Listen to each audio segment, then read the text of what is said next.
Hello and welcome to our program Where God Weeps, a program where we talk about the situation of the suffering church around the world.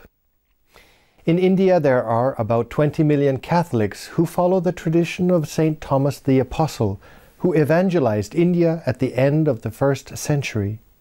Believers who trace their ancestry to him are known as Thomas Christians. Although numerically few, only 2% of the total population, Christians operate 20% of the primary schools, 10% of the health programs, 25% of assistance centers for orphans and widows, and 30% of those for the handicapped, AIDS patients, and lepers. To tell us more about the life and the work of the Catholic Church in India, it is my great privilege to welcome Cardinal Oswald Gracias, the Archbishop of Mumbai, and the 10th Cardinal originating from India. Welcome, Your Eminence, and thank you for being with us here today on our program. It's a joy. Thank you, Mark. It's a joy to be over here with you and to share my thoughts with you. Thank you.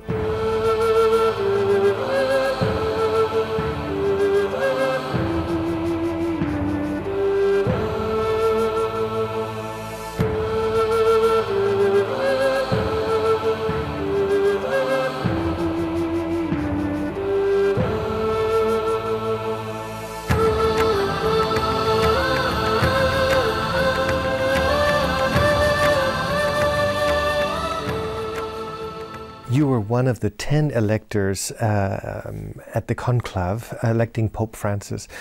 Can you tell us a little bit about your feelings of being part of such a historic occasion? Yes, it was my first conclave, and it was a very spiritual experience, I would say. It was almost like the days we were in it was short, but it was like a retreat. We weren't socializing. I remember even during the actual election, all of us were there, and the voting took a long time because each cardinal went up, took the oath, and then cast his ballot, and then the counting. But no one was chatting. I had taken the New Testament, reading the Psalms. I saw other cardinals saying the Rosary. So the atmosphere was very religious, and you realized during the process, at the end, that God was with us, the Holy Spirit was with us. That was no doubt about that. What was your reaction when you heard of the name Francis?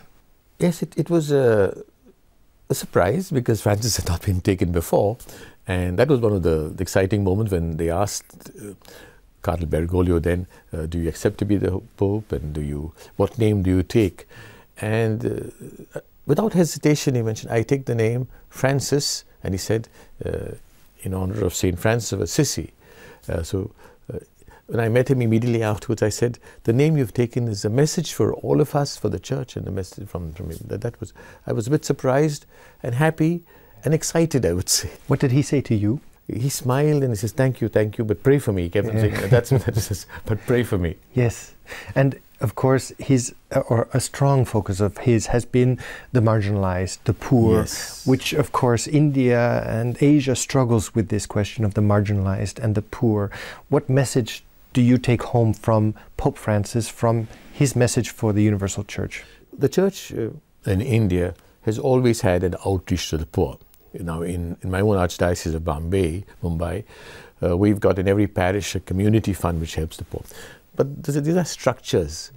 I think Pope Francis is making us think inwards and say, now, is it really a church for the poor, or we have a structure which takes care and we stay aloof? And I certainly think that we should do more. I certainly think we should reflect on this. I think it's a call to me personally, as a leader of the church in Mumbai, to all the bishops in India and in Asia. How can the church be more towards the poor, and outreach towards the poor, as Jesus was, as Jesus did? It's a bit of an aside, but I have the impression that we're asked by Pope Francis to look beyond the walls of the church. Exactly. Somehow we're being called to be Christians, but we focus so much perhaps on the church, but have we focused really on being Christians? I don't know if this is something, a sentiment that you share. It has struck me, Mark, that we must break the walls that we've put ourselves, the artificial walls, and go out to the world. Jesus went to everybody, And the church has got to become Jesus today, here and now. For me, Jesus in Bombay. What would Jesus do if he were in Mumbai? And that's what the church should really... And we should reflect, it's a challenge for us. We can't solve all the socio-economic problems of the city, but there's so much to be done. And I think that's the focus which Pope Francis is giving to us. When I reflect, I think the Holy Spirit has inspired us to choose Pope Francis because that's the message that he wants us to give to the world, that this is what the church has got to be. This is a calling of the church of today. And for us in India, it's very special because we see poverty every day all over, and we see the needs of people. And the call to us is not to be indifferent.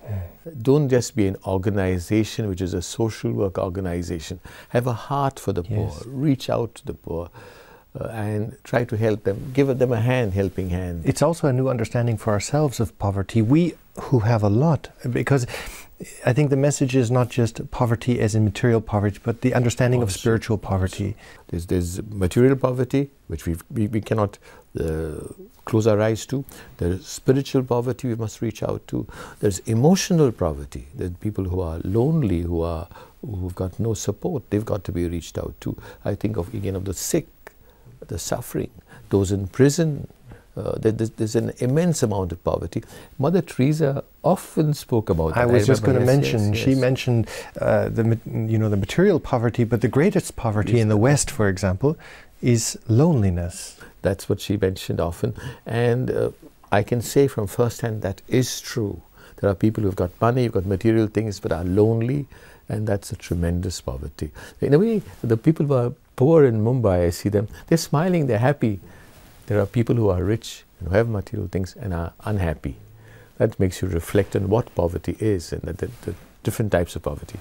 Your Eminence, I want to come back a little bit to your context. India is a population of 1.2 billion, of which 82% are Hindu, 12% are Muslim, and a little bit over 2.3% are Christians. How do you, as church, work in such a multicultural, multi-ethnic, pluralistic society? How do you find your space in all of these different, especially when you are such a minority? The figures are absolutely accurate, and we are 2.3%. The Christians, the Catholics are 1.8% in India. And yet, I would say every time has its own challenges and its own opportunities. Now, when I was a schoolboy and I was in college, and even as a seminarian, well, there were very good relations with all the religions and with all the people. My next door neighbor, I had a Catholic, but then next one after that were Muslims, and then across were Hindus. And in school we had everybody, and we were the best of friends. Religion was not a barrier for us at all, at all. We used to wish each other, and we were happy about the other feasts, and there wasn't any rivalry, competition, or insecurity. Things have changed gradually, particularly after we had the riots all over India, but especially in Mumbai in 92, 93, after the demolition of the mosque in Babri Masjid in North India. And then things have never really been the same, in the sense that every religion began to feel a little insecure about itself. The Hindus, the Muslims felt a little insecure, and the Christians, like as a byproduct, also began to feel a little insecure. And we began to become little islands, which is different from before. But I would say, basically, the majority of Hindus are so warm, appreciative, tolerant. Muslims, warm, appreciative, tolerant, and we get on well together. Therefore, it's a challenge now is how to build up interreligious dialogue. Challenge now is how to live in the society without anybody feeling threatened. The challenge now is how to project ourselves as we ought to be. I wish, I'm unhappy that I think the political parties, I'm going to say clearly, have been responsible for a lot of division. This division. And I have good friends in each of the political parties, and I've told them clearly that you have done a disservice to the country by exploiting religion for politics and trying to create an insecurity for the sake of votes. Short-term results are good for the party, but bad for the country. Long term are disastrous. For everybody, for the country, for country. Because India is such a rich country, it's our richness, and yet fragmenting it is not good. And yet at the same time, in such a pluralistic society where you have so many different gods, and I mean the Hindus I think have many millions deities, of different deities. How do you proclaim Christ as the Son of God? How do you evangelize? How do you reach out the message, the Christian message to the people? That's a very good question. And yet in reality, it's so important that each of us lives our own religion authentically. I think I should be fully convinced that Jesus is God, the Son of God, and live that way, and not feel threatened by another person who has a different belief. In some of the sessions of dialogue with the leaders of other religions, I told them very clearly that I believe Jesus is the Son of God. For me, He's everything. Everything I do is because of Jesus. My work in education, my social work, my outreach to the poor is because in imitation of Jesus and response to His call. So really that would not make a... You shouldn't feel threatened by that. And I would tell them, I accept that you believe differently. I respect your belief, but you respect my belief. I'd like to know more about your religion. You know more about my religion. So living, I would say, this year of faith has been a good opportunity for us, really, because to understand the faith more deeply, to live it more authentically, and to proclaim it more confidently, knowing that Jesus is the Son of God. I think no one should feel frightened about that, and we shouldn't, on the other hand, also try to hide the fact that we believe Jesus is the only Savior. They would accept that. The Indian Catholic Church is thriving. The church is growing, and the projections are that by 2050 the Indian Catholic population will be well over 30 million. So the growth is of the Catholic population is above that of the growth of the country, the population in the country. To what do you attribute the growth of Catholicism in India, and why this happy news, if you will? I would say it's because of the work of our people and our missionaries in the field, our priests, our sisters in the field, working really genuinely uplifting people, genuinely working in education.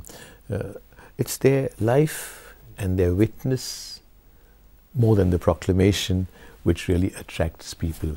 Their conviction and their going out of themselves to work for others, for society, for people, which begins to make people think there is something in them.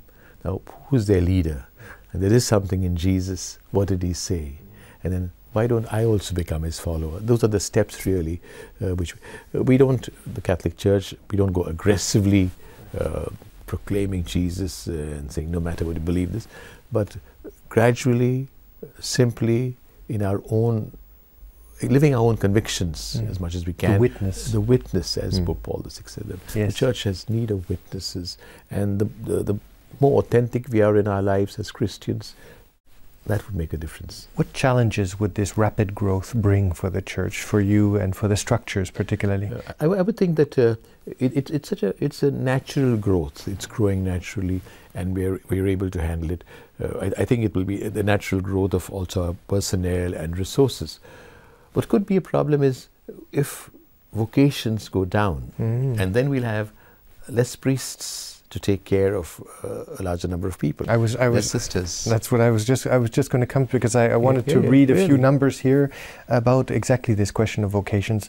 There are 14,000 diocesan priests, approximately 13,000 religious priests, 4,000 brothers, 70 male congregations.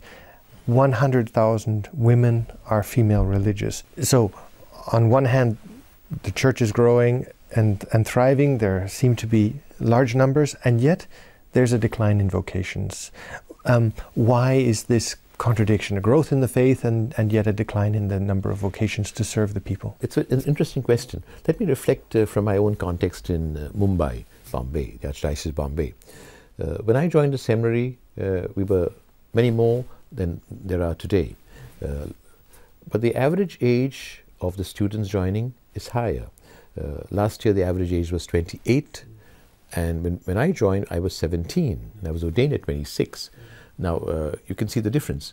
Those who join are mature, they know what they want, well settled economically and in society, so hardly anybody leaves the seminary, unlike our time.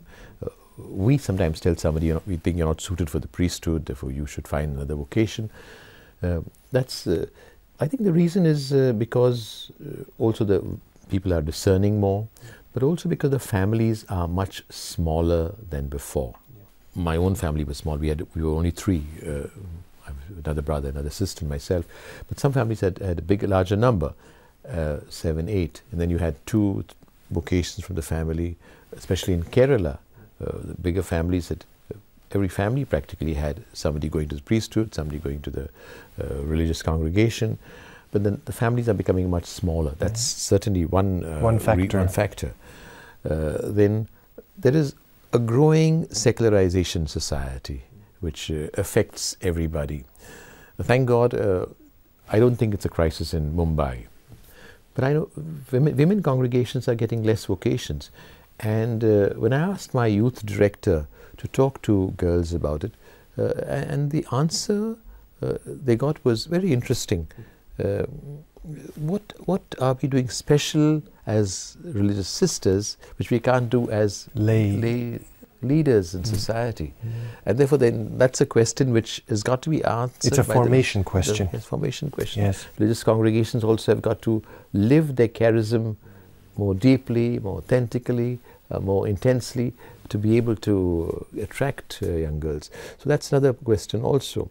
So the vocations have been going down. It's not a crisis point, but if we don't take steps to revitalize everything, I think formation, also the outreach to students, we could have a crisis. 65% of converts to Christianity come from the Dalits, that is the untouchable caste. Why are Dalits converting in such numbers to the Christian faith? Possibly it's a sociological question. The Dalits were like outcasts. The Dalits means outcasts, the people who are left out of society, and they were marginalized.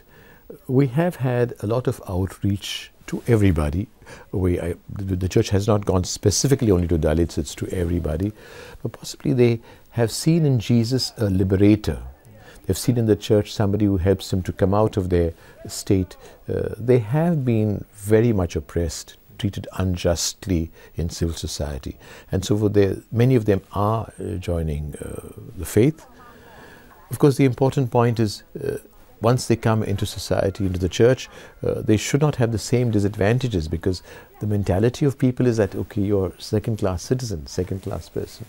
Now, we've got to break that, because the Dalits, I think, even after some time joining the faith, feel that they're still treated as second-class citizens by society. That is a big challenge for all of us. This has provoked, in turn, a reaction, and you mentioned earlier the question of the mix of politics and religious. Yes, it is a political reaction. I think it's important to clarify it. It's a political reaction on some part of the nationalist Hindus who have, because of perhaps, might one say, fear out of seeing such a conversion rate out of the untouchables, and then the young people among these Dalits saying, my dignity is as worth as anybody else in the caste system.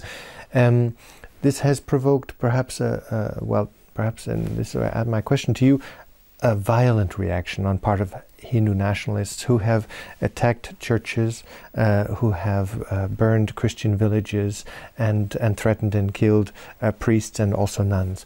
My question to you is this indeed the source, if you will, from this political question? And then the second question would be, how do you as a pastor, how do you as a shepherd encourage your faithful who have been violently attacked or their villages burned and all their possessions been looted to retake the cross and to continue to live their Christian faith in the face of such violence? It's true that there has been violence against the church, against Christians, against Catholics in certain parts. It is provoked, I would think, by 2 factors. One is the religious factor, because, as I said, politicians have sometimes exploited religion by saying the Hindu religion is in danger, the number of Christians will overtake you, or Muslims will overtake you. It's a political, unfortunately, instrumentalization of religion, which really is unfortunate. But there's also the factor that sometimes the church has worked to uplift people who are in the lower strata of society, and this has made life uncomfortable for them, those who are at the exploiters. And so really it is not religion, but the socio-economic growth, development, which has created discomfort, and so then there is opposition. That certainly is, that factor cannot be overlooked. As a matter of fact, in certain places there's been violence more because of the socio-economic development rather than because of conversions. The other, to answer your second part of your question, is very interesting. One would think that the Christians who are oppressed, who are suffering, are frightened, and I have been deeply impressed. For me, it's really an example, an inspiration to see how they have taken it.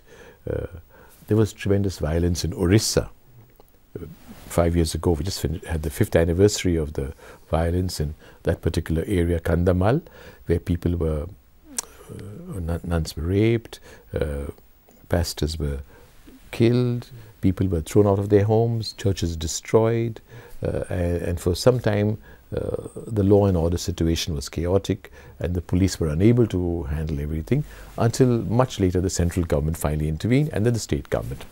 I went to Orissa about 2 years back, and I said I would like to meet some of the victims of this place. I met the widow of, I remember very vividly, of one of those men who was killed, brutally killed, because he proclaimed his faith. And I asked her to narrate and told her we were with her, asked her to narrate her experiences, and she did. She broke down several times, and I told her, I've understood it, please, it's okay. But she said, no, I want to tell you everything. And she started and restarted. At the end I asked her, what do you want the church to do? How can we help you to start life? And she told me very clearly that her husband was killed because he refused to renounce Jesus. Renounce Jesus and it's okay for you. And he said, nothing doing. He's everything. And I asked her, what do you want? I expected an answer, give my son a job, give me education for my children. Her answer was so simple. Can my husband be declared a martyr? He gave his life for Jesus. Can the church recognize this? I was so inspired by this. There was no question of, there was no regret at all that her husband had done what he did. No feeling that why did he not just say yes, forget about it. No. She was proud of her husband, and she wanted the church also to be proud.